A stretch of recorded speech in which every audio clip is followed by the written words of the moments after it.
কেমন লাগে একা একা বসে থাকতে? খুব খারাপ। এত পড়তে হয় কেন? জানতে হলে অনেক পড়তে হয়। ইস, পড়ালেখা কে যে বানিয়েছে! ও আমার পড়ালেখা একটু ভালো লাগে না। তো ভাল লাগবে না, খেলতে দিলে ঠিকই খুশি। খেলতে তো দাও না। অনেক দেরি, মিথ্যা বলবি না। চল এবার ওঠ। আপু দেখো তো মায়ের ছবিটা কেমন হয়েছে।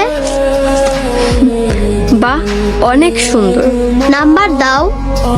সিমরান, 10-এ 10। কি করছো তোমরা? চলো খাবে। মা দেখো, আমি তোমার ছবি এঁকেছি, কেমন হয়েছে? আপু আমাকে 10-এ 10 দিয়েছে। এটা কার ছবি? তোমার। এটা আমার ছবি? আমি দেখতে এত বিচ্ছিরি? আর এই বিচ্ছিরি ছবির জন্য 10-এ 10 দিয়েছিস?